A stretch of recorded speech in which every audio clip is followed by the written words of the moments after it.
Hi అండి, అందరికీ good afternoon.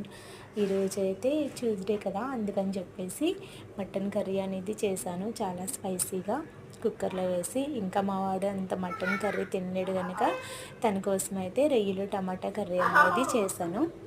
ఇదిగోండి, మంచి గ్రేవీతో చక్కగా బాగా వచ్చింది మటన్ కర్రీ. ఇంకా ఇదిగోండి, దాంతోపాటు మా వారి కోసం అయితే పప్పు చారు అనేది చేశాను. పెసరపప్పు చారు ఇది ఒంటికి చాలా చేస్తుంది కదా సమ్మర్లో, అందుకని పెసరపప్పుతో ఇలాగ టమాటా వేసి పెసరపప్పు చారు అనేది ప్రిపేర్ చేశాను. ఉండేది ముగ్గురమే, అయినా 3 కూరలు వండాల్సి వచ్చింది. అంటే నిన్న మండే, ఈరోజు ట్యూస్డే కదా, అందుకని ఈ కర్రీ మా వారు వండారు. అందుకే మొత్తం గ్యాస్ పొయ్యి అంతా ఇలా చేసి పెట్టారు. మటన్ కర్రీ అయితే నేను చేశాను. ఇంకా కొన్ని రొయ్యలు అయితే ఇదిగోండి ఇలాగా మగ్గ పెట్టేసి ఫ్రిడ్జ్లో అయితే ఉంచుతాను.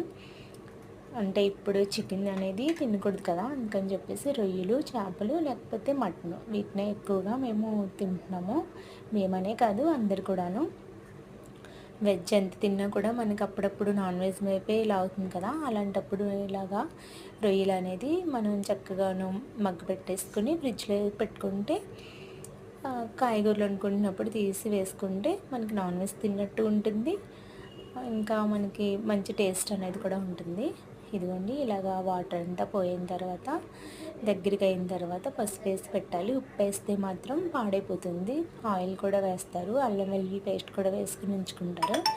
నేనైతే ఇదిగోండి ఇలాగా దగ్గరికి అయిన తర్వాత ఒక బాక్స్లోకి తీసి ఫ్రిడ్జ్లో అనేది పెట్టుకుంటాను. మీరైతే ప్లీజ్ నా వీడియోని లైక్ చేయండి, షేర్ చేయండి, సబ్స్క్రైబ్ చేయండి. సబ్స్క్రైబర్లు అయితే ఏం పెరగట్లేదు, చాలా బాధగా అనిపిస్తుంది.